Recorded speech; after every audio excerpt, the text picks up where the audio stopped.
Oke, bismillahirrahmanirrahim. Assalamualaikum warahmatullahi wabarakatuh. Bertemu lagi kita di mata kuliah ekonometrika ya. Kali ini saya berpartner dengan Pak Profesor Andi Mulyana. Mata kuliah kita 3 SKS, jadi seharusnya 2 SKS itu adalah kuliah dan satu SKS-nya adalah asistensi. Nanti coba kita lihat bagaimana mekanisme asistensinya dilaksanakan ya. Eee, Sebelum saya mulai dengan materi perkuliahan hari ini, karena ini adalah kuliah pertama, saya akan terlebih dahulu, eee, menjelaskan, kontrak perkuliahan kita, termasuk di dalamnya adalah, rencana pembelajaran untuk semester ini. Eee,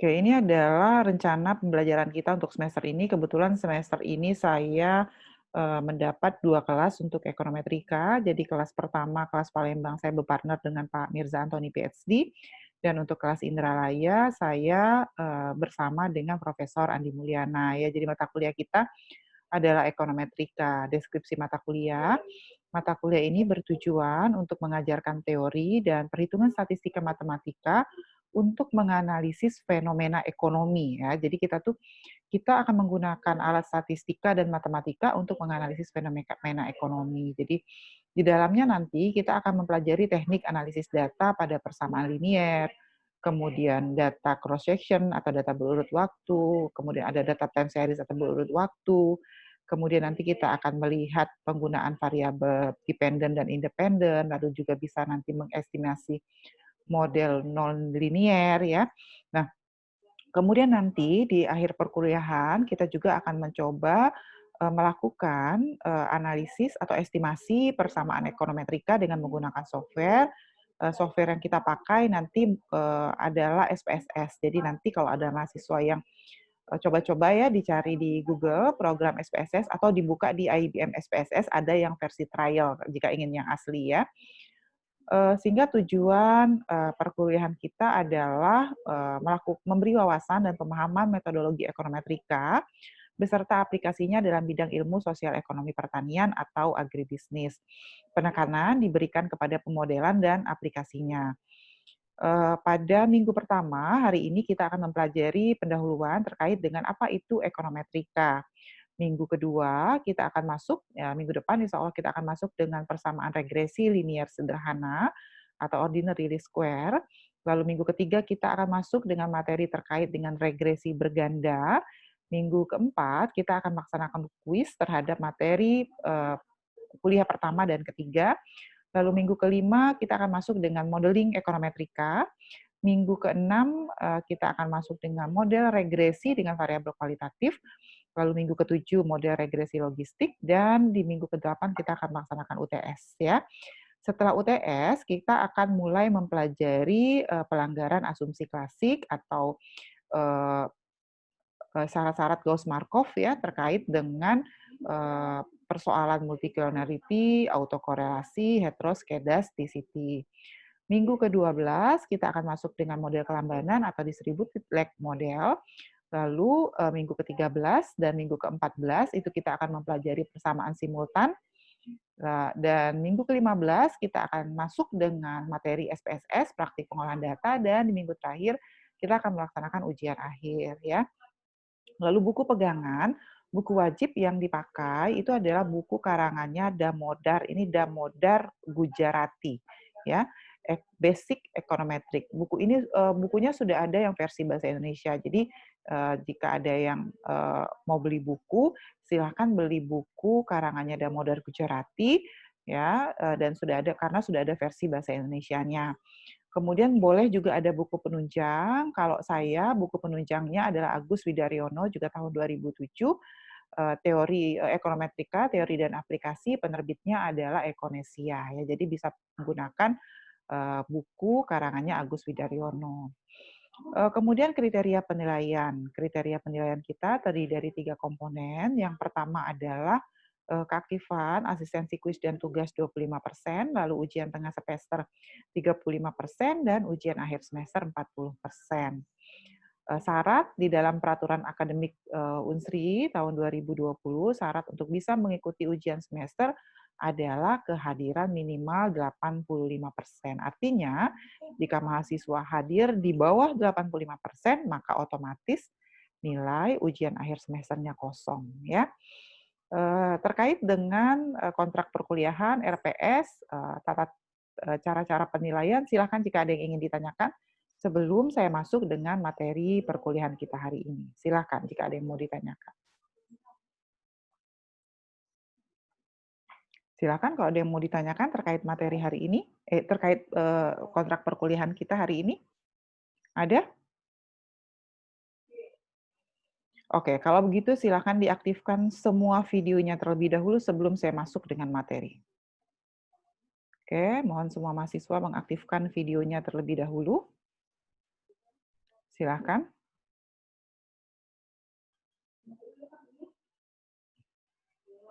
Silakan semua mahasiswa mengaktifkan terlebih dahulu videonya.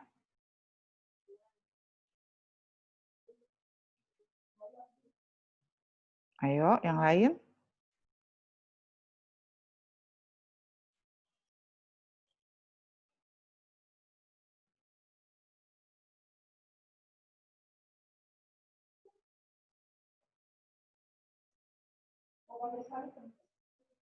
Silakan diaktifkan videonya.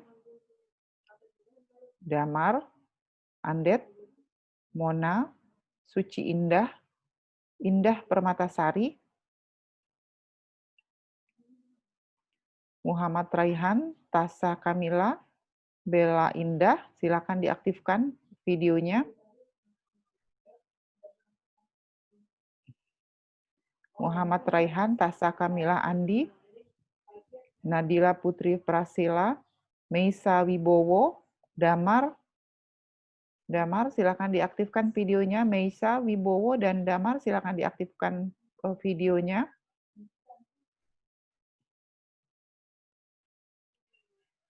Dewi Fatimah, nggak ada ininya. Dewi.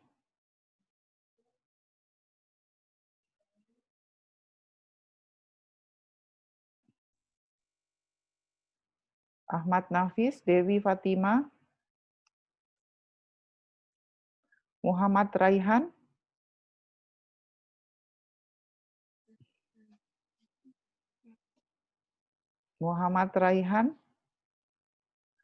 Meisa Wibowo,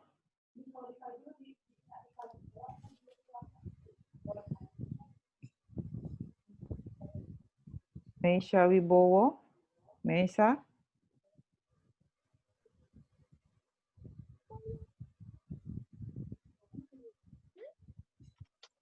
Oke, sudah 3 kali saya panggil. Saya akan keluarkan untuk yang tidak mengaktifkan videonya sebelum kuliahnya saya mulai ya.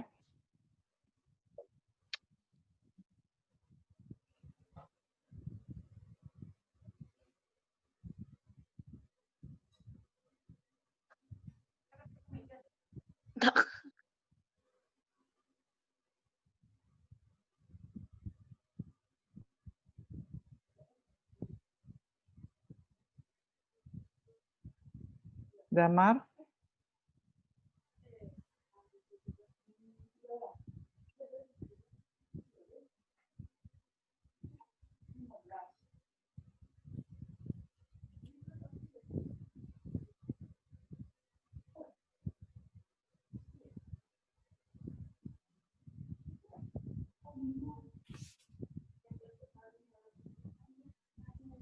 Oke. Oke. Kita mulai kuliahnya. Bismillahirrahmanirrahim. Hari ini saya masuk dengan materi pertama terkait ekonometrika. Oke, selama saya mengajar, jika ada yang ingin di-off-kan kameranya, silahkan. Tadi saya sudah cek ya. Oke, supaya tidak banyak menghabiskan kuota. Oke, hari ini saya masuk dengan mata kuliah ekonometrika. Tadi sudah saya sampaikan di awal. Ya, apa tujuan pembelajaran kita hari ini? Tujuan kita di awal ini adalah mahasiswa akan memahami, jadi mampu memahami dan menjelaskan definisi ekonometrika, kegunaan, tahapan, metodologi, dan penggunaan dalam analisis ekonometrika ya. Jadi materi pembelajaran kita ada 5 bagian hari ini. Pertama adalah definisi ekonometrika, yang kedua kegunaan, yang ketiga adalah tahapan analisis, yang keempat adalah metodologi analisis, dan yang terakhir adalah contoh penggunaan analisis dalam ekonometrika. Apa itu ekonometrika? Ekonometri ya. Oke, jadi ekonometrika itu adalah ilmu yang mempelajari analisis kuantitatif dari fenomena ekonomi dalam artian secara umum. Jadi ekonometrika adalah ilmu yang mempelajari analisis kuantitatif dari fenomena ekonomi dalam artian secara umum. Oke, Verbeek. Jadi Verbeek ini adalah salah satu pengarang buku Ekonometrika Modern, mengatakan bahwa ekonometrika adalah interaksi ya antara teori ekonomi, data, dan metode statistika. Dalam hal ini, statistikanya akan mengacu pada situasi yang stokastik ya, jadi situasi yang random gitu ya. Jadi adalah interaksi antara teori ekonomi, data, dan statistika. Eh, apa sih gitu ya ilmu yang berkaitan dengan ekonometrika? Ilmu apa sih yang berkaitan dengan ilmu ekonometrika? Ilmu ekonometrika itu adalah gabungan dari 3 ilmu. Ilmu yang pertama adalah teori ekonomi. Jadi yang pertama adalah teori ekonomi, yang kedua adalah matematika, yang ketiga adalah statistika. Jadi ekonometrika adalah gabungan dari 3 mata kuliah, yaitu teori ekonomi, matematika, dan statistika. Karena itu, mata kuliah ekonometrika itu diberikan setelah mahasiswa mendapat mata kuliah teori ekonomi, menyelesaikan matematika, dan menyelesaikan statistika. Ya. Kemudian dalam perkembangannya, teori ekonometrika itu terbagi menjadi 2 aliran. Ada aliran tradisional dan ada aliran modern. Salah satu salah satu ahli ekonometrika yang menganut aliran modern itu adalah Sims. Jadi salah satunya Sims lewat bukunya Ekonometrika tahun 1980, Sims mengembangkan teori ekonometrika time series ya, teori ekonometrika time series yang masuk dalam kategori ekonometrika modern. Apa sih guna ekonometrika? Ya, jadi kegunaan ekonometrika yang pertama, jadi kalau misalnya di level skripsi, karena nanti mahasiswa mau nyusun skripsi nih, kalau nanti mau pakai ekonometrika, maka ekonometrika itu bisa dipakai untuk melakukan pengujian terhadap teori. Ya, pengujian terhadap teori yang seperti apa? Contohnya, ya teori permintaan mengatakan kalau harga naik, ya maka permintaan, coba Tasya, kalau harga naik, maka permintaan apa Tasya? Teori permintaan? Tasya Auria Zahra. Tasya, kalau permintaan naik, maka kalau harga naik, maka permintaan naik atau turun? Turun, Bu. Kalau harga naik, maka permintaan turun. Ya. Oke, jadi teori permintaan mengatakan seperti itu. Kata teori. Nah, kita mau menguji, betul nggak sih teori permintaan itu berlaku untuk konsumsi beras di Indonesia gitu ya. Kalau di Indonesia itu kalau harga beras naik, kan kalau kata teori kalau harga naik, permintaan turun. Nah, di Indonesia itu kira-kira kalau harga beras naik, permintaannya turun tidak? Nah, maka kita bisa pakai pengujian teori ekonomi itu untuk riset. Ya, jadi yang pertama adalah pengujian teori ekonomi. Tasya, ya, Tasya. Oke, yang kedua, ekonometrika berguna untuk peramalan. Oke, jadi ekonometrika itu bisa meramal kondisi ke depan. Ya, mungkin pernah dengar kalau lihat nonton TV gitu, ekonom mengatakan bahwa harga emas akan terus naik. Nah, bagaimana mereka bisa meramalkan kondisi harga emas itu bisa terus naik? Atau naiknya berapa persen? Naiknya bisa sampai dengan 10% misalnya gitu. Dari mana?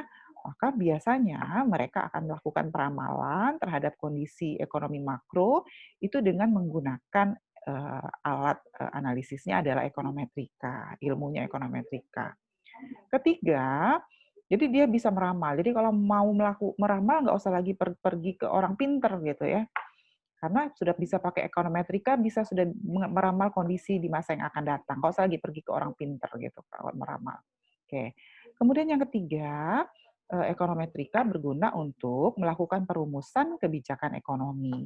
Misalnya, ya sekarang kan pemerintah sedang memberikan banyak nih bantuan-bantuan terhadap UMKM dalam rangka melakukan antisipasi kemungkinan terjadinya peningkatan pengangguran. Jadi UMKM dibantu supaya UMKM-nya bisa maju sehingga bisa menyerap kesempatan kerja. Nah, perumusan kebijakan ini ya, jadi pemerintah itu berapa banyak sih UMKM itu harus dibantu, kemudian berapa besar sih UMKM harus dibantu. Nah, perumusan kebijakan ekonomi itu biasanya bisa dianalisis dengan menggunakan ekonometrika. Jadi saya ulangi, kegunaan ekonometrika yang pertama adalah untuk menguji teori, ya. Jadi kita sudah tahu teorinya. Berlaku nggak sih di Indonesia? Berlaku nggak sih orang Palembang gitu ya? Orang Palembang itu kalau harga pempek naik, nah kalau harga pempek naik, kira-kira permintaan pempeknya tetap naik, turun nggak gitu ya?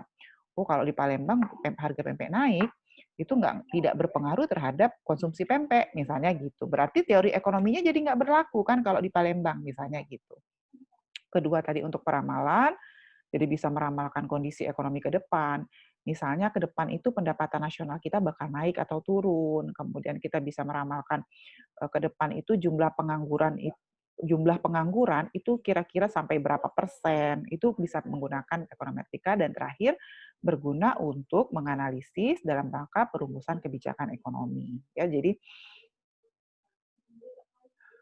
tadi saya sudah sampaikan bahwa ekonometrika adalah gabungan dari 3 ilmu ya. Pertama adalah ekonomi, kedua adalah matematika, ketiga adalah statistik. Kita lihat yang pertama ekonometrika dan teori ekonomi ya. Dalam konteks analisis ekonometrika, peranan teori ekonomi itu biasanya kalau kita penelitian biasanya gunanya pada saat kita melakukan pembentukan hipotesis ya. Jadi biasanya ekonomi berguna untuk memandu kita dalam merumuskan hipotesis ya. Jadi hipotesis itu dapat dari mana? Ini contoh hipotesis. Nih, ini contohnya. Misalnya tadi saya tanya, penurunan harga suatu komoditas akan meningkatkan permintaan komoditas tersebut atau dikatakan juga bahwa ada hubungan negatif antara harga dengan permintaan. Ini hipotesa. Hipotesa dapatnya dari mana? Hipotesa biasanya kita turunkan dari hasil tinjauan pustaka, hasil kita membaca jurnal, hasil kita membaca buku, maka kita bisa merumuskan hipotesa. Jadi pertama kali kalau mau bikin model ekonometrika harus punya teori dulu. Teori ekonominya juga harus dibaca dulu. Baru dari hipotesa kita bisa menentukan variabel penelitian kita nanti apa. Nah, persoalannya adalah ketika kita bicara teori ekonomi, kita mengatakan bahwa penurunan harga akan meningkatkan permintaan komoditas. Ya. Kemudian kalau ada pertanyaan, berapa sih permintaannya naik? Gitu ya. Kalau harga naik 10%, permintaan naik berapa persen sih? Nah, biasanya teori ekonomi tidak bisa menjawab. Ya, jadi teori ekonomi tidak memberikan informasi lebih lanjut atau lebih rinci mengenai besaran peningkatan permintaan akibat peningkatan harga. Nah, teori ekonomi tidak dapat menjelaskan sehingga bagaimana cara kita menghitung kalau harga naik 10%, permintaan turun berapa persen sih gitu ya. Maka yang bisa menjelaskan angka-angka itu adalah ekonometrika. Nah, jadi teori ekonomi berguna untuk merumuskan hipotesisnya, tapi nanti mau menghitung angka-angkanya, besaran-besaran perubahannya, kita akan menggunakan ekonometrika. Kemudian yang kedua, ekonometrika dan matematika. Ya, di mana sih peran matematika dalam ekonometrika? Ketika kita sudah punya teori, tadi kita mengatakan bahwa jika harga naik, maka permintaan akan turun. Ini bentar ya,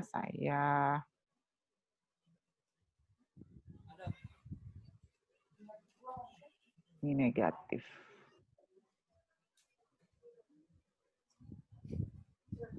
Oke, tadi kita mengatakan bahwa ada hubungan negatif antara harga dengan permintaan. Nah, maka hubungan di hipotesa yang awal ini tadi, ini ya, tadi kan ada Ya. Nah, lihat ya. Di sini kan sebetulnya ada dua variabel yang kita amati. Yang pertama adalah variabel harga atau price, ya. Yang kedua variabelnya adalah yang dianalisis adalah permintaan atau demand. Ada dua variabel ya. Harga mempengaruhi demand. Kenapa harga mempengaruhi demand? Karena kalau harga naik, demand-nya turun. Atau dibalik, kalau harga turun, maka terjadi peningkatan permintaan atau demand. Nah, hipotesa ini kita bisa rubah dalam bentuk dalam bentuk persamaan matematis. Nah, persamaan matematis dari hipotesa tadi seperti ini. Demand. Oke, ini persamaannya. Bahwa demand itu adalah atau sama dengan B0 dikurang B1P. Mana yang harga ini? Price, harga berpengaruh terhadap demand. Nah, inilah.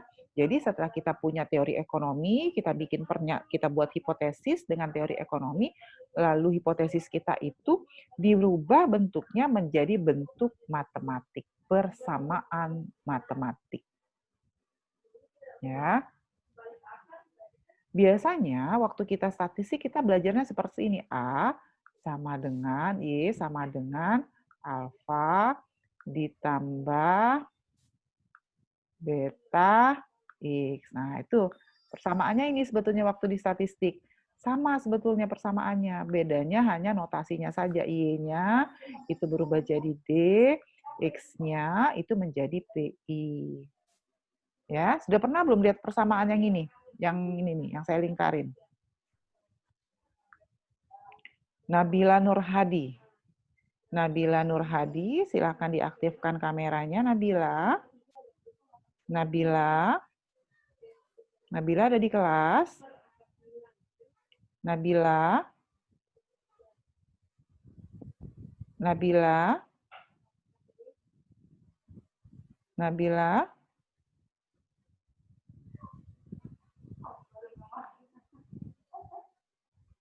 Hestu Prasetyo. Hestu sudah pernah lihat persamaan yang atas ini belum, Hestu?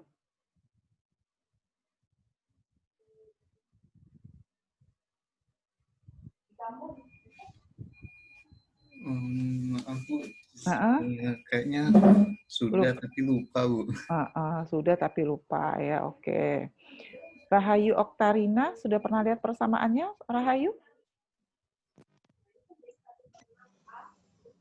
Persamaan yang atas ini, yang Y sama dengan... Iya, Bu. Sudah pernah lihat persamaan di atas ini belum? Yang ini, yang atas ini? Udah pernah, Bu, kemarin pas matematika. Cuman lupa, Bu, itu apa, Bu. Oh, lupa. Oke. Jadi ini persamaan matematika ya. Nah, jadi Iya. dari teori ekonomi, persamaannya itu kita rubah, hipotesa dari teori ekonomi, kita rubah menjadi persamaan matematika. Ya. Jadi ini persamaan matematika yang di bawah, yang di atas ini persamaan matematika. Yang paling sering dilihat di matematika itu yang atas ini, Y sama dengan alfa ditambah beta X. Bahkan persamaan ini kalau ikut ujian SBMPTN, USM itu sering keluar ini persamaan ini. Ya. Oke, yang ketiga adalah statistika dan ekonometrika. Apa sih peran statistik dalam ekonometrika? Statistik itu berguna pada saat kita melakukan estimasi, melakukan penaksiran model, pengujian model, ya. Biasanya statistik itu terkait dengan uji T dan uji F, ya. Jadi adalah salah satu alat statistika yang dipakai dalam ekonometrika. Egi sudah pernah mempelajari uji T dan uji F belum ya, Egi, ya selama ini? Sudah, Bu. Statistika kemarin. Statistika apa? Bidang sosek. Statistika bidang sosek. Nah, jadi uji F dan uji T itu dipakai kembali di dalam pengujian di ekonometrika. Ya, jadi karena itu dalam ekonometrika kita menggabungkan 3 bidang ilmu. Saya ulangi lagi, kita harus paham teori ekonomi, kedua paham matematika, dan yang ketiga adalah memahami mengenai uji-uji di dalam statistika, terutama kalau di statistika yang dipakai adalah uji T dan uji F. Ya, itu akan dipakai kembali nanti. Oke.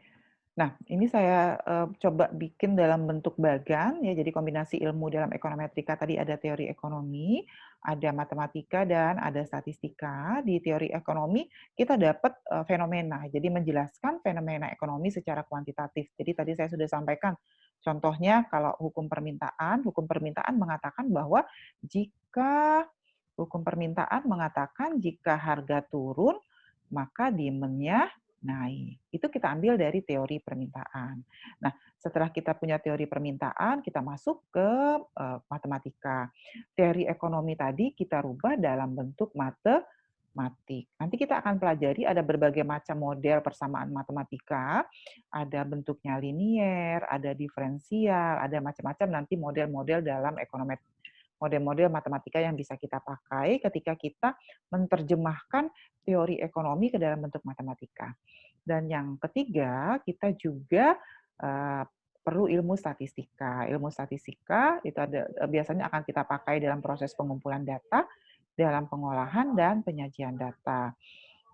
Statistika bisa kita pakai dalam konteks kita menyajikan misalnya kurva supply dan demand, kita menyajikan keseimbangan pasar. Tadi saya sudah sampaikan kita akan melakukan uji tes, t-test, uji f-test, atau juga R kuadrat. Maka econometrics ya, itu adalah gabungan dari ketiganya untuk analisis. Maka dia akan bicara koefisien hubungan antar variabel dan interpretasi hasil ekonominya. Nah, tentu saja kalau kita sudah sampai ke ekonometrika, terutama nanti kalau mahasiswa penelitian menggunakan alat analisis ekonometrika, maka kita tidak akan melakukan perhitungan manual ya. Jadi biasanya kita akan menggunakan software yang paling banyak digunakan mahasiswa adalah SPSS, tapi juga bisa menggunakan eFuse. Kalau untuk persamaan yang lebih kompleks, persamaan matematik yang lebih banyak bisa menggunakan SAS, ada Stata, dan ada Shazam. Jadi yang paling sering dipakai kalau di kita adalah SPSS. Ya. Kalau mahasiswa di Fakultas Ekonomi lebih sering pakai eFuse. Ya. Kalau di S2, S3 biasanya pakai yang ini, SAS, bisa Stata, atau bisa Shazam. Ya. Sampai sini ada yang ingin ditanyakan, silahkan. Sebelum saya lanjutkan dengan materi selanjutnya.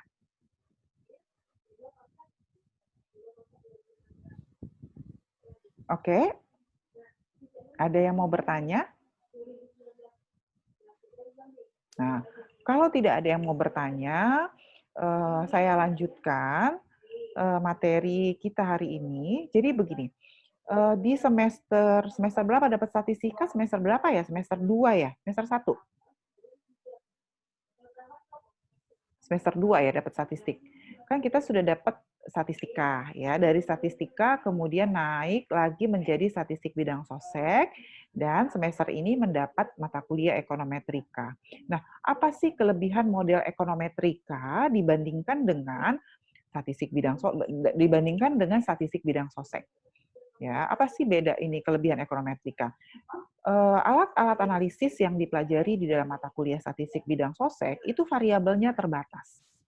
Ya, jadi biasanya kita paling banyak hanya bisa melihat hubungan misalnya antara 3 variabel. Lebih dari itu dia agak kompleks.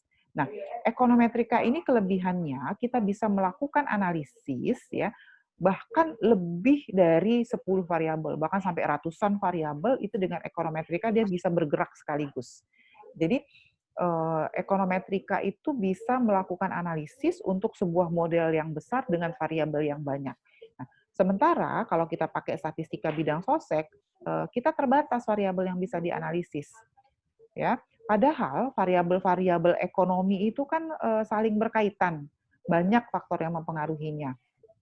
Maka ekonometrika ini menjadi alat analisis gitu ya yang powerful gitu ketika kita ingin melakukan analisis model ekonomi dengan variabel yang jumlahnya banyak. Bisa ikutin sampai sini?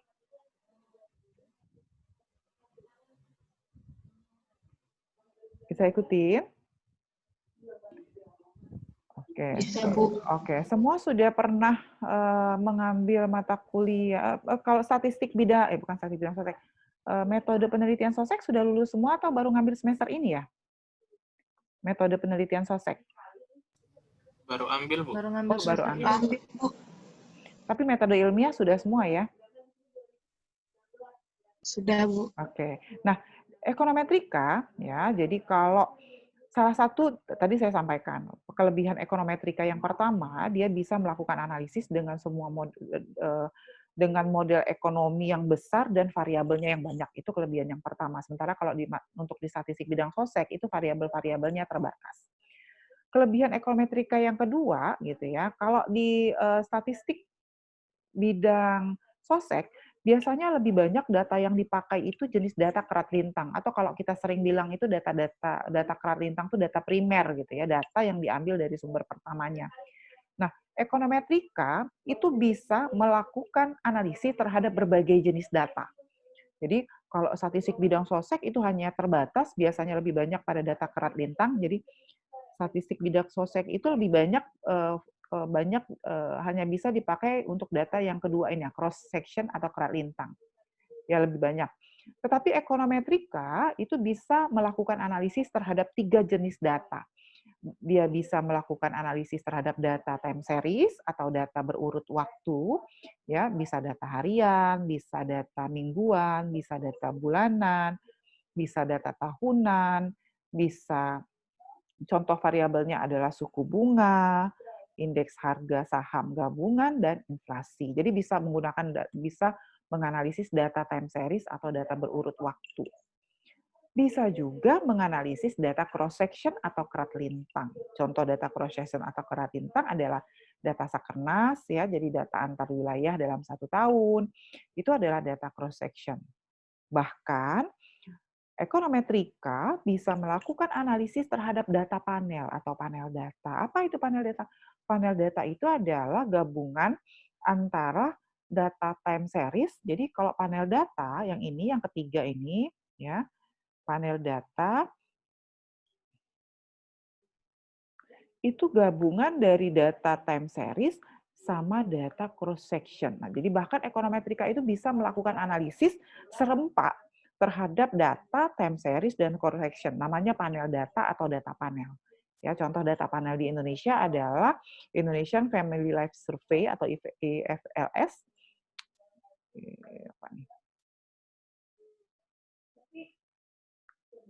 Oke, kemudian data Susenas. Susenas itu Survei Sosial Ekonomi Nasional, ya. Data Susenas, dan data Sakernas ini data-data yang dikeluarkan oleh Badan Pusat Statistik. Jadi ini surveinya oleh Badan Sakernas ini adalah survei Angkatan Kerja Nasional. Ya, jadi Sakernas ini adalah data survei Angkatan Kerja Nasional. Susenas ini adalah survei sosial ekonomi nasional. Ya, jadi ekonometrika bisa melakukan analisis terhadap 3 jenis data. Data time series bisa atau data deret waktu, data cross section bisa, dan data panel bisa, ya.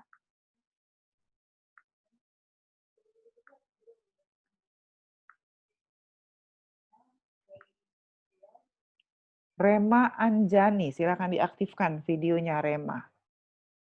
Oke, Rema, kalau data panel tadi data apa, Rema? Coba dijelasin. Gabungan dari data time series dan cross section ini, Bu. Oke, ya. Jadi dia pertama powerful-nya dari ekonometrika itu bisa melakukan analisis dengan model besar dan variabel yang banyak. Kedua, bisa melakukan analisis terhadap 3 jenis data. Ya, data itu biasanya tidak gitu kalau kita menggunakan statistik bidang sosek. Jadi statistik itu biasanya lebih banyak dipakai untuk atau fraction arah, walaupun bisa sebetulnya, ya. Tapi menjadi lebih rumit gitu analisisnya. Nah, ini adalah tahapan analisis dalam ekonometrika. Ya, jadi satu yang perlu saya sampaikan, ekonometrika ini adalah alat analisis penelitian. Ya, jadi ekonometrika adalah analisis penelitian sama seperti statistika, statistika bidang sosek, lalu ada ekonometrika, ada riset operasional, ada analisis kelayakan usaha, ya. Itu semua mata kuliah ini adalah mata kuliah yang berkaitan dengan alat analisis penelitian. Biasanya, ya, ekonometrika itu kalau di deskripsi adanya di bab 3 sebetulnya. Jadi karena dia alat analisis adanya di bab 3 ya. Tapi kalau teori ekonomi mikro, teori ekonomi makro ya, kelembagaan itu biasanya adanya di bab 2 gitu karena dia berkaitan dengan keilmuan. Tetapi alat analisis ekonometrika itu tidak bisa kita bangun kalau kita tidak punya landasan teori ekonomi yang kuat. Tadi saya sampaikan kembali bahwa ekonometrika adalah gabungan dari ilmu ekonomi, ilmu apa lagi tadi? Ingat nggak? Coba saya ulang. Muhammad Irsan. Muhammad Irsan tadi ekonometrika gabungan dari 3 bidang ilmu apa saja, Irsan? Ilmu ekonomi, matematika, dan statistika, Bu. Oke, ya. Jadi ada 3 bidang ilmu. Jadi harus paham dulu teori ekonomi, kemudian buat hipotesis, setelahnya baru bisa bangun model matematik dan lakukan pengujian statistika, ya. Sehingga dalam ekonometrika itu biasanya secara umum ada 4 tahap. Kalau ekonometrikanya saja. Jadi kalau sudah di bab kalau di skripsi ada di bab 4, di bab 4-nya tuh nanti ada 4 tahap. Tahap yang pertama adalah tahap identifikasi model, ya. Jadi tahap pertamanya itu adalah tahap identifikasi model. Jadi kita bangun model persamaan matematikanya tadi. Ya, tahap keduanya adalah estimasi. Nah, estimasi model. Estimasi itu kita melakukan perhitungan atau perkiraan gitu ya terhadap modelnya itu, menghitung. Kemudian yang ketiga adalah tahap diagnostis. Tahap diagnostis ini adalah berguna untuk memastikan apakah model kita itu valid atau tidak. Kalau nanti hasil diagnosanya ternyata modelnya tidak valid, terpaksa nanti kita balik lagi ke tahap 1. Bikin persamaan matematis lagi. Respesifikasi namanya. Jadi kalau dia tidak, kemudian kembali lagi ke tahap 1, namanya respesifikasi. Jadi ini namanya susah nulisnya.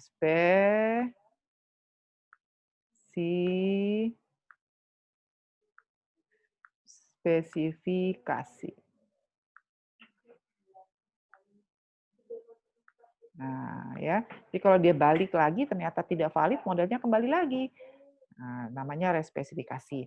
Kalau ternyata hasil diagnosa modelnya oke, maka kita bisa gunakan untuk peramalan. Tadi ada 4 kan ada 3 ya kegunaan ekonometrika untuk pengujian teori, untuk peramalan, dan untuk perumusan kebijakan. Jadi kalau sudah valid, tahap ketiganya oke, bisa masuk tahap keempat. Tahap keempat tadi ini bisa di forecasting salah satunya, bisa juga untuk perumusan kebijakan, bisa juga untuk pengujian teori. Ya, jadi ada 4 tahap. Nah, kalau mau lengkap terkait dengan penelitian, karena tadi saya sampaikan bahwa ekonometrika ini alat analisis penelitian loh sebetulnya. Jadi kalau kita bicara skripsi, kita bicara penelitian, maka penelitian itu harus mulai dari identifikasi dan perumusan masalah. Ya, itu sebuah penelitian yang lengkap. Jadi kalau kita bicara metodologi di mana posisi ekonometrika dalam sebuah riset, maka ini adalah gambar lengkapnya. Yang pertama, sebuah riset itu harus melakukan identifikasi dan perumusan masalah. Ya, selesai tahu, oh ini ada masalah nih sebetulnya gitu. Mahasiswa suka lama tuh di sini. Suka lama itu di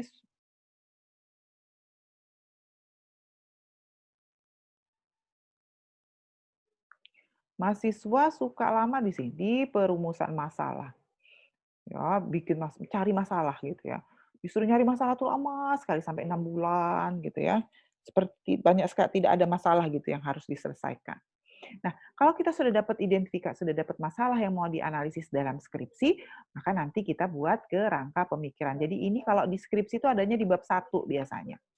Maka kita susun kerangka pemikiran. Kerangka pemikiran itu biasanya nanti ada di bab berapa ya kalau skripsi Radifa Aida. Radifa Aida, sudah pernah lihat skripsi belum? Sekarang semester berapa sih? Semester 6 kan? Ya nggak? Semester 6, Bu. Ya, oke. Kalau kerangka pemikiran itu di skripsi ada di bab berapa? Sudah pernah lihat skripsi belum? Belum? Sudah 3 tahun? Speakernya mati, Radifa. Diaktifkan dulu speakernya. Ya.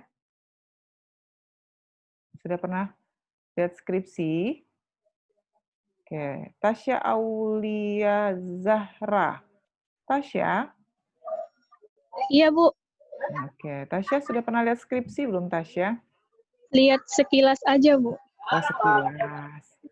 Gimana? Coba udah mau semester 6, katanya mau tamat 3,5 tahun. Oke. Kerangka pemikiran ada di bab berapa kalau begitu, Tasya? Kalau menurut Tasya? Bab 2. Bab 2. Ya, betul nggak kira-kira Indah Permatasari? Indah? Betul nggak di bab 2? Indah? Indah ada di mana? Nah, Indah nih. Jangan-jangan tidur siang Indah ini. Ari Azwar. Ari.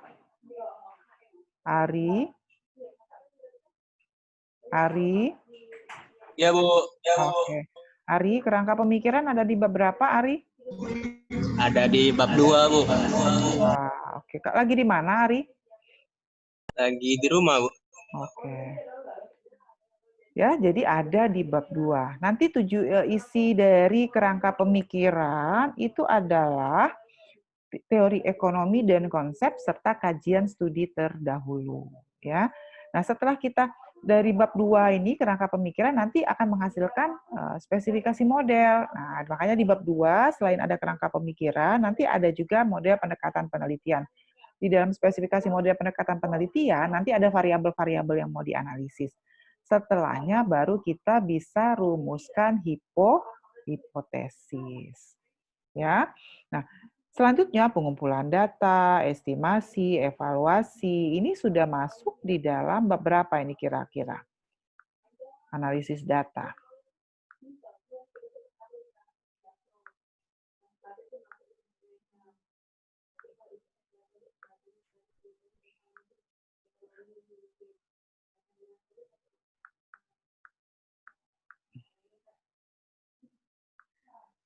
Zevanya Siagian. Zevanya.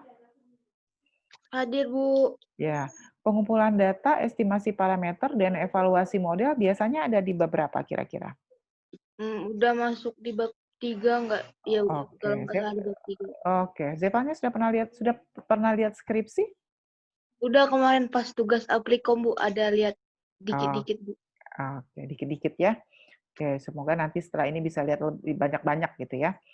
Oke, jadi pengumpulan data tadi saya sudah sampaikan, bisa pakai data primer, penelitiannya yang paling banyak di kita adalah mahasiswa menggunakan data primer dalam penelitian, masih sedikit yang menggunakan data sekunder, atau tadi ada juga jenis data yang lain, ada data cross section, time series, atau data panel. Setelah melakukan pengumpulan data, maka kita bisa melakukan estimasi parameter. Di sini kita lakukan analisis. Nanti ada bisa pakai OLS akan kita pelajari, maksimum likelihood, ada ILS ya, indirect least square, ada 2SLS ya. Nanti kriterianya modelnya valid atau tidak dia harus blue. Nanti kita akan bahas apa sih blue itu gitu ya. Setelah itu, setelah estimasi, kita akan lakukan evaluasi atau validitas model. Ada 3 kriteria yang akan dipakai. Ada kriteria ekonomi yang diperiksa, kriteria statistika, dan kriteria ekonometrika. Kalau oke hasil validitasnya, baru bisa model yang kita pakai. Itu dipakai untuk perumusan kebijakan, dipakai untuk peramalan, dipakai untuk pengujian teori. Jadi ini adalah tahapan-tahapan dalam melakukan pengujian menggunakan alat analisis ekonometrika. Kita lihat contoh yang pertama. Jadi yang pertama adalah hipotesis. Saya tidak bahas lagi dari perumusan masalah ya, karena nanti overlap dengan mata kuliah metodologi bidang sosek. Hipotesis. Jadi hipotesis itu di dalam ekonometrika, jadi tadi saya sampaikan bahwa syarat pertama dalam ekonometrika itu adalah kita harus paham teori ekonomi. Ya.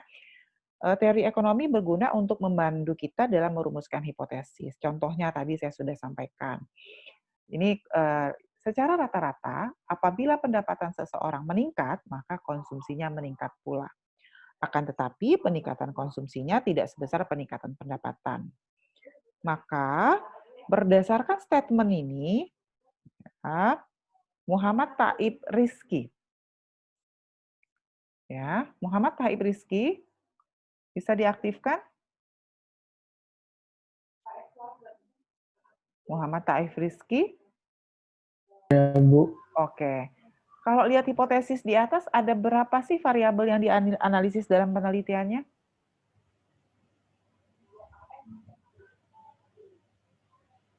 Ada berapa variabel yang dianalisis? Dalam di hipotesis ini ada berapa variabel yang dianalisis? Ada 2, Bu. Apa saja? Pendapatan sama konsumsi. Variabel bebas sama terkait. Oh. Oke, jadi ada 2 variabel yang dianalisis dalam penelitian ini. Yang pertama lihat pendapatan, yang kedua adalah konsumsi. Jadi apa pentingnya teori ekonomi? Teori ekonomi berguna untuk membantu kita merumuskan variabel yang kita analisis dalam penelitian. Karena itu bab 2, tinjauan pustaka dan tinjauan studi terdahulu itu penting dalam penelitian, bukan sekedar ngambil dari tempat skripsi-skripsi dipindah-pindahin tanpa kita paham maksudnya. Jadi tinjauan pustaka itu penting untuk membantu kita merumuskan hipotesis, karena kalau hipotesis kita betul, maka akan membantu kita dalam merumuskan variabel yang kita analisis dalam penelitian. Contohnya tadi, apabila pendapatan naik, maka konsumsi naik. Kata siapa pendapatan naik, konsumsi naik? Kata teori. Teorinya ada di ekonomi makro. Ya, di ekonomi makro dikatakan bahwa pendapatan mempengaruhi konsumsi. Kalau pendapatan naik, konsumsi naik. Jadi, pendapatan atau income itu mempengaruhi konsumsi atau, oh mohon maaf, ini bukan Y ya, ini C harusnya. Ini harusnya C, consumption. Oke. Nah, ya ini harusnya consumption. Pendapatan itu mempengaruhi konsumsi, maka pendapatan ini disebut variabel bebas. Kenapa disebut variabel bebas? Karena tidak ada variabel lain yang mempengaruhi pendapatan. Pendapatan ini sendirian gitu, nggak ada yang mempengaruhinya. Tetapi konsumsi disebut variabel terikat, bukan variabel terkait. Ya, konsumsi adalah variabel terikat. Kenapa dia disebut variabel terikat atau dependent variable? Karena nilai konsumsi, ya, jadi nilai variabel konsumsi itu sebetulnya ditentukan oleh pendapatan. Kita nggak bisa hitung konsumsi kalau tidak tahu pendapatannya berapa. Tapi pendapatan disebut sebagai variabel bebas karena tidak ada di dalam model yang kita bangun, di dalam hipotesa kita ini, tidak ada statement yang mengatakan variabel pendapatan itu dipengaruhi oleh siapa, oleh variabel apa.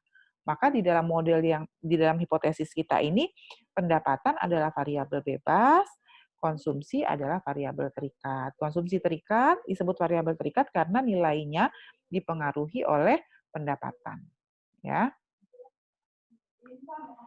Maka yang kedua setelah tadi saya sampaikan, setelah kita punya hipotesa, ya maka yang kedua habis dari teori ekonomi kita bikin model matematik, namanya model ekonometrika. Ya, di dalam model ekonometrika, ya model dapat bisa berbentuk linier, kuadratik, eksponensial atau lainnya. Model yang paling sederhana biasanya garis lurus atau sering disebut dengan model fungsi linier. Nah, tadi yang dua variabel tadi bisa kita buat menjadi persamaan fungsi linier matematika, yaitu C sama dengan alfa 1 ditambah alfa 2I. Ya. Apa itu alfa 1? Nah, apa itu alfa 1 yang ini? Nih. Disebut dengan alfa 1 ini disebut dengan intercept. Ya, yang menyatakan besarnya konsumsi bila pendapatan kecil sekali atau bahkan nol. Jadi intercept ini menyatakan besarnya konsumsi jika pendapatannya sama dengan nol atau ketika konsumen tidak punya pendapatan. Ya. Apa itu alfa 2? Alfa 2 sering disebut dengan slope atau kemiringan garis yang menyatakan bila pendapatan naik 1 unit, maka konsumsi akan naik sebesar alfa 2 unit.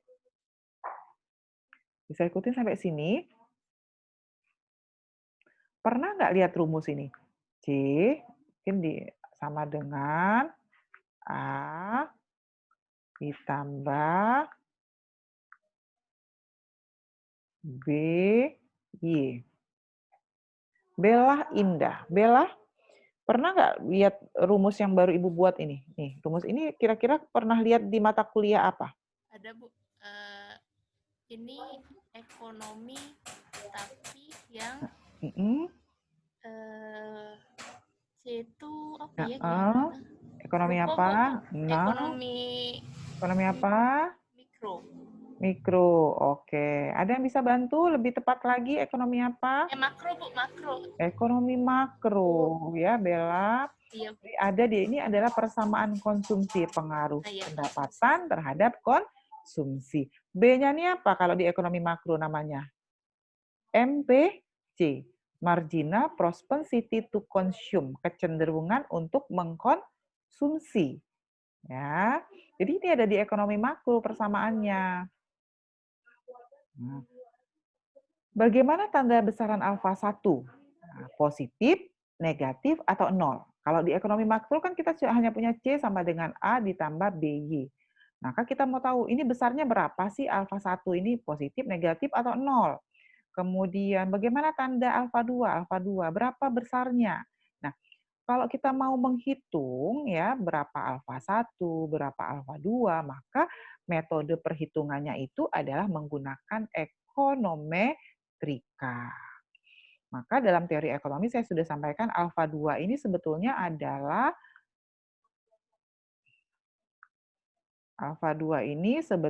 adalah marginal propensity to consume atau MPC-nya. Ya, jadi yang ini adalah MPC-nya. Ya, semoga masih ingat, nanti dibuka-buka lagi. Jadi waktu di ekonometrik, waktu belajar ekonomi makro kan hanya dikasih tahu saja C sama dengan misalnya 20 ditambah 0,7Y misalnya. Ini ada di persamaan ini ada di ekonomi makro. Nah, tapi kita tidak di dalam ekonomi makro, kita tidak pernah diajarkan bagaimana sih cara dapat 0,7, bagaimana sih cara dapat 20. Nah, cara menghitung dapat 0,7, kemudian dapat 20, itu nanti akan kita pelajari di ekonometrika. Ya, karena itu ekonometrika berfungsi sebagai alat analisisnya. Nah, setelah kita bangun model matematis, jadi ini model matematisnya, maka kita akan lakukan estimasi parameter model. Estimasi parameter model ini baru bisa dihitung, baru bisa kita lakukan setelah kita melakukan pengumpulan data. Jadi harus pengumpulan data dulu di lapangan, baru estimasi model. Estimasi itu apa sih? Tadi saya sampaikan, kita akan hitung alfa 1-nya sama akan hitung alfa 2-nya. Itulah estimasi parameter model. Ya, jadi diperlukan data, yaitu data pendapatan dan data konsumsi. Kira-kira teknik estimasi akan dibahas pada kuliah selanjutnya ya. Nah, ini contohnya, nanti kita perlu data pendapatan, perlu data konsumsi. Jadi harus pengumpulan data dulu baru bisa melakukan estimasi. Setelah lakukan estimasi, dapat hasil estimasi, mendapatkan hasil estimasinya tidak bisa langsung dipakai untuk perumusan kebijakan, tidak bisa langsung dipakai untuk peramalan, tidak bisa dipakai untuk pengujian teori sebelum kita yakin bahwa model yang kita hasilkan itu valid. Nah, jadi setelah pertama kita bangun hipotesa, kedua kita buat persamaan matematik, ketiga kita kita lakukan estimasi, yang keempat adalah kita lakukan validasi model. Dalam ekonometrika ya, tolong diperhatikan, dalam ekonometrika ada 3 kriteria yang harus dipenuhi untuk memastikan bahwa model ekonometrika yang kita bangun itu valid. Yang pertama ada kriteria ekonomi, jadi yang pertama ada kriteria ekonomi, yang kedua ada kriteria statistika, dan yang ketiga ada kriteria ekonometrika. Tiga-tiganya harus terpenuhi, ketiganya harus diuji di dalam model ekonometrika yang nanti kita bangun. Ya, kriteria ekonomi itu apa yang kita uji? Kita lihat apakah alfa 1 dan alfa 2 yang diperoleh sesuai dengan teori. Ya, misalnya tadi teori ekonomi mengatakan bahwa kalau harga naik maka permintaan turun. Hasil kita sesuai nggak? Oh, ternyata kalau di Palembang untuk konsumsi pempek itu nggak sesuai. Bagaimana kalau tidak sesuai? Apa yang harus kita jelaskan? Oke. Bagaimana nanti jika alfa 1-nya 0, intercept-nya 0, berarti tidak punya intercept? Apa yang terjadi dengan persamaan kita? Nah, itu adalah kriteria ekonomi, pengujian terhadap kriteria ekonomi. Yang kedua adalah kriteria statistika. Kriteria statistika yang pertama adalah pemeriksaan terhadap goodness of fit, kebaiksuaian. Ya, jadi istilahnya tuh kebaiksuaian model. Kebaiksuaian model itu dilihat dari dua, yaitu dari R kuadrat, yaitu adalah koefisien determinasi, dan adjusted R kuadrat atau R kuadrat penyesuaian. Kriteria yang kedua adalah kriteria statistika. Dari kriteria statistika, yang pertama dilihat adalah goodness of fit, kebaiksuaiannya. Kebaiksuaian dilihat dari R kuadrat dan adjusted R square. Yang kedua, kriteria statistika dilihat dari uji F dan uji T. Ya. Setelah lewat uji statistika, maka kita lakukan pengujian yang terakhir, yaitu kriteria ekonometrika. Kriteria ekonometrika biasanya ada 4 pengujian, yaitu ada uji kenormalan, ya, apakah datanya menyebar normal atau tidak. Ini penting karena ekonometrika itu hanya bisa dilakukan untuk data-data yang menyebar normal atau biasanya dipakai untuk statistik parametrik. Jadi ekonometrika itu masuk dalam ranah statistik parametrik, ya. Kemudian uji heteroskedastisitas, uji autokorelasi, dan uji multikolinearitas. Nanti ini ketiganya akan kita pelajari, tadi saya sudah sampaikan di RPS ya, akan kita pelajari satu persatu. Ya, jadi ada 3 kriteria dalam ekonometrika, yaitu kriteria ekonomi, statistika, dan ekonometrika. Kalau sudah valid, oke semua, kriteria ekonomi oke, kriteria statistika oke, kriteria ekonometrika oke, maka baru modelnya bisa kita pakai untuk analisis, bisa untuk pengujian teori, bisa untuk prediksi, dan bisa untuk perumusan kebijakan.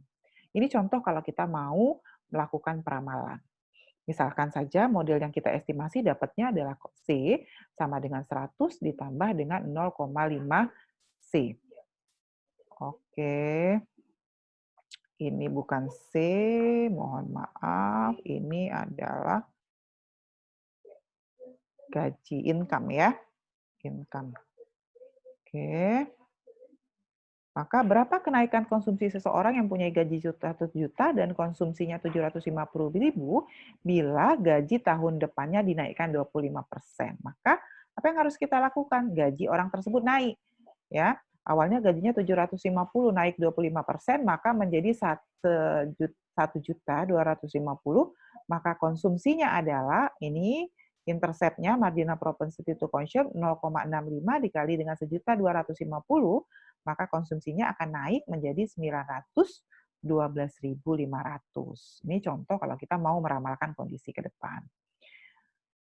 Siapa sih yang menggunakan ekonometrika? Ekonometrika bisa berguna untuk siapa saja, manajer pemasaran, misalnya dengan analisis ekonometrika dia bisa membaca ini pasarnya harusnya kemana saja produknya.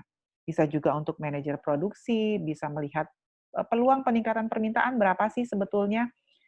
Ya, bisa juga untuk perbankan, misalnya untuk meramalkan modal yang dapat dipinjam oleh kreditur itu sebetulnya berapa persen gitu ya. Lalu bisa juga untuk pemerintah, misalnya kita mau lihat dampak kenaikan pendapatan terhadap inflasi. Ya. Nah, penggunaan ekonometrika dalam konteks yang lebih luas, tadi saya sampaikan di awal bahwa ekonometrika itu adalah gabungan dari 3 bidang ilmu, ekonomi, kemudian matematik, dan statistika. Tetapi dalam perkembangannya menarik gitu ya. Awalnya ekonometrika itu hanya digunakan untuk bidang ekonomi saja, tapi sekarang ya ekonometrika tidak hanya digunakan untuk analisis ekonomi, bahkan bisa digunakan untuk analisis sosial, politik, bahkan kesehatan itu bisa dipakai. Ya, jadi bisa lebih luas, tidak hanya dipakai pada bidang ekonomi. Nah, untuk ini contoh yang pertama, contoh ekonometrika untuk bidang ekonomi. Misalnya belanja negara itu dipengaruhi oleh pendapatan negara. Pendapatan mempengaruhi belanja. Misal menurut pakar ekonomi, agar angka pengangguran dapat dijaga 5%, belanja negara harus 100 triliun rupiah. Untuk itu, berapa triliun rupiah besarnya pendapatan kita agar kebijakan pengangguran yang ditargetkan sekitar 5% tercapai. Maka kita bisa hitung dari data ini. Ya. Yang kedua, tadi saya sampaikan bisa juga dipakai untuk misalnya mau lihat bagaimana sih pengaruh jumlah balita terhadap konsumsi susu. Nah, ini di luar teori ekonomi sebetulnya ya. Kemudian bisa juga dipakai untuk analisis ilmu sosial, pengaruh sekolah terhadap usia pernikahan. Hubungan lamanya sekolah dan usia pertama menikah. Jadi sekolah dengan usia pertama menikah. Atau bidang politik, misalnya suatu partai politik meneliti hubungan antara persentase pemilihnya antar kabupaten di Indonesia dengan rata-rata lama sekolah penduduk masing-masing kabupaten didapat hubungan sebagai berikut. Jadi ada nggak sih gitu ya kira-kira hubungan antara lama sekolah dengan jumlah pemilih seperti itu. Ya, jadi dia dalam konteks yang lebih luas bahkan tidak hanya diterapkan untuk analisis ekonomi. Lalu penggunaan komputer dalam ekonometrika. Tentu saja gitu ya, kalau kita melakukan penelitian dengan menggunakan ekonometrika, kita tidak bisa menggunakan perhitungan manual. Kalau statistik bidang sostek kita masih bisa pakai perhitungan manual ya. Tetapi kalau untuk ekonometrika, terutama di tahap riset, biasanya kita akan menggunakan software. Tadi saya sudah sampaikan yang paling banyak dipakai adalah SPSS, atau bisa juga untuk mahasiswa yang penelitiannya menggunakan ekonometrika time series, itu bisa menggunakan eViews. Ya. Bisa pakai eViews atau bisa pakai SPSS. Oke. Demikian materi kuliah kita hari ini. Silahkan jika ada yang ingin ditanyakan terkait materi kita hari ini, silahkan. Ada yang ingin bertanya? Jelas nggak kira-kira materinya? Izin bertanya, Bu, boleh? Ya, silahkan. Sebutkan namanya, siapa? Rahayu Oktarina, Bu. Oke, Bu, izin silakan. nanya. Iya, silakan. Rahayu. Yang kan kata Ibu tadi itu ada tuh 3 kriteria yang harus dipenuhi kan Bu kalau di uji ekonometrika ini. Iya. Nah, terus yang di salah satu kriteria ekonometrikanya itu ada Bu tadi di PPT-nya uji normalitas Bu. Kalau di sebelumnya itu uji normalitas kan biasanya di statistika kan Bu. Iya. Bisa pokoknya pakai uji-uji yang lain itu Bu. Itu gimana ya Bu? Apakah itu memang uji normalitasnya terakhiran atau gimana? Terima kasih, Bu. Terima kasih. Jadi bukan terakhiran. Jadi sebetulnya begini, syaratnya adalah dilakukan pengujian normalitas itu justru dilakukan nanti di awal. Kenapa? Karena uji normalitas itu akan memandu kita apakah kita bisa menggunakan ekonometrika atau tidak. Bisa ikutin? Karena kalau data kita tidak menyebar normal, jadi sama kayak statistik parametrik, apakah kita mau menggunakan statistik parametrik atau non-parametrik, maka kita harus uji normal dulu. Kalau dia normal, baru bisa pakai statistik parametrik. Kalau tidak normal, pakai statistik non-parametrik. Nah, sama. Ekonometrika itu sebetulnya adalah pengembangan lebih lanjut dari statistik parametrik. Jadi ilmu statistik parametrik itu karena punya banyak kekurangan, maka dikembangkanlah ilmu ekonometrika. Sehingga dasarnya tetap harus normal dulu datanya. Kalau datanya tidak menyebar normal, maka kita tidak bisa gunakan ekonometrika. Itu yang pertama. Ya, jadi syaratnya datanya makanya harus menyebar harus pengujian. Jadi bukan berarti karena tadi saya letakkan uji ekonometrikanya di bawah gitu ya, maka ujinya menjadi terakhir, tidak seperti itu. Bahkan kalau di dalam konteks estimasi nanti hasil pengujian ekonometrika itu kita letakkan di atas seperti itu. Baru nanti kita baca uji T dan uji F-nya.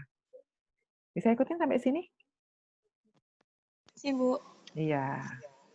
Ada lagi? Silakan jika ada yang mau ditanyakan selain pertanyaan Rahayu tadi. Ayo, yang lain bisa dipahami nggak? Jadi ekonometrika menyediakan alat analisis yang powerful karena bisa melakukan analisis dengan model yang besar dan variabel yang banyak. Itu yang pertama. Yang kedua, dia bisa melakukan analisis tidak hanya terhadap satu jenis data, tetapi bisa time series bisa, cross section bisa, data panel bisa, gitu ya. Jadi lebih lengkap. Jadi ekonometrika itu sebetulnya lahir untuk mengatasi kekurangan-kekurangan yang ada di statistik parametrik yang terbatas dalam melakukan analisis terhadap model. Sementara fenomena-fenomena ekonomi itu kan bergeraknya banyak gitu ya.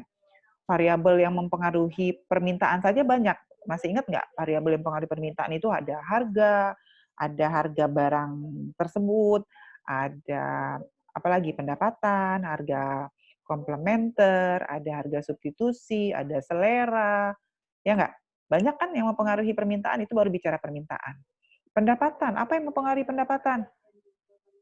Ada variabel yang lain lagi yang mempengaruhi pendapatan, jumlah jam kerjanya, pendidikan, kan gitu ya. Nah, ini bisa bergerak sendiri sebetulnya, jadi bisa bergerak bersamaan. Karena itu statistik parametrik tidak bisa melakukan analisis untuk model yang bisa bergerak bersamaan. Nah, ekonometrika bisa melakukan analisis terhadap model yang geraknya bersamaan. Bisa ikutin? Saya kasih contoh, mungkin masih agak-agak kayak apa sih ya ekonometrika itu bisa membangun model. Saya buka dulu.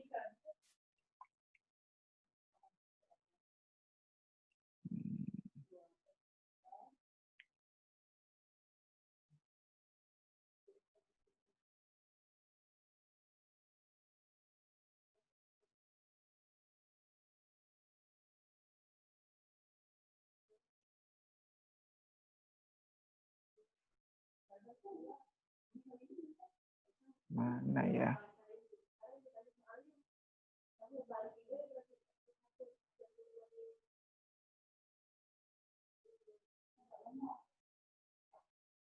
Oke.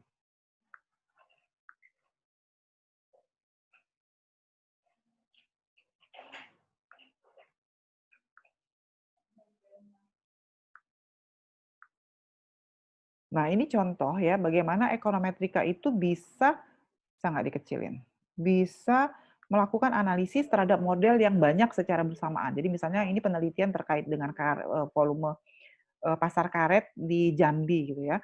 Pasar karet di Jambi itu dipengaruhi ada volume ekspor, ada harga ekspor, ada produksi perkebunannya dipengaruhi curah hujan, tingkat suku bunga. Jadi dia bisa bergerak sekaligus. Nah, sementara statistik bidang sosek biasanya kemampuan analisis untuk variabel yang banyak itu terbatas. Tapi kalau ekonometrika dia bisa melakukan analisis dengan model yang besar dan variabel yang jumlahnya banyak. Ya. Ya, seperti ini jadi nanti model pendekatannya kalau di bab 2-nya. Silakan jika ada yang ingin ditanyakan. Pagi. Saya ingin bertanya, Bu. Ya, silakan sebutkan namanya siapa? M. Egi Rafrian Pezra. Apa? Regi? Egi, Bu. Oke, M. Regi. Oke, silakan. Regi. Oke, untuk saya ingin minta jelasin lagi, Bu, untuk yang contoh dari panel data itu tadi kan ada IFLS dan Susenas. Nah, itu kurang ngerti, Bu. Walaupun keterangannya ada time series dan cross section katanya. Oke, yang kurang mengerti itu apa itu IFLS dan apa itu Susenas gitu, kira-kira begitu ya? Iya, contohnya, Bu.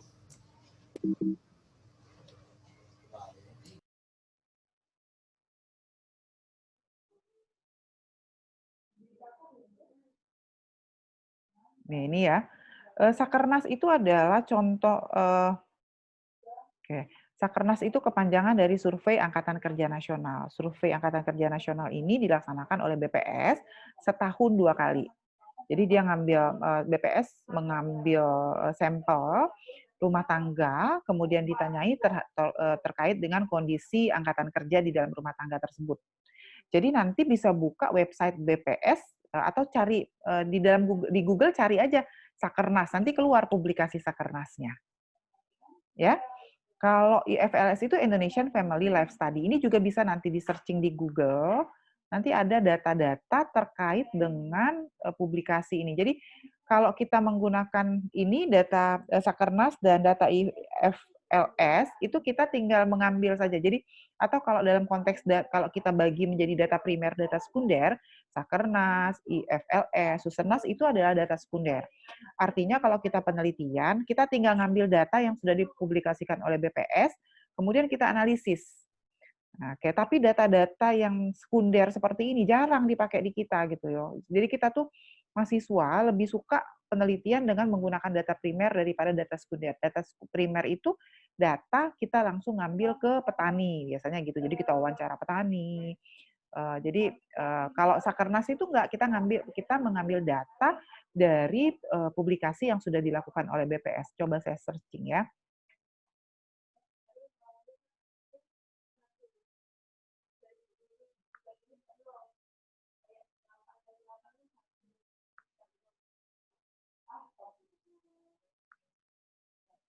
Oke, ini kelihatan nggak saya share? Share saya, stop share dulu ya. Oke, nah ini adalah contoh data Sakernas tadi. Buklet survei Angkatan Kerja Nasional 2020 nanti diunduh, nanti di dalamnya ada data-data yang bisa kita pakai untuk riset gitu loh. Jadi riset itu sebetulnya tidak harus menggunakan data primer. Jadi tidak harus wawancara petani, harus ke desa, enggak. Jadi riset itu bisa menggunakan data sekunder. Ini contohnya. Kelihatan ya saya menampilkan website BPS? Iya, Bu. Kelihatan ya. Nah, dengan cara yang sama kita bisa menampilkan misalnya tadi saya copy dulu if FLS-nya.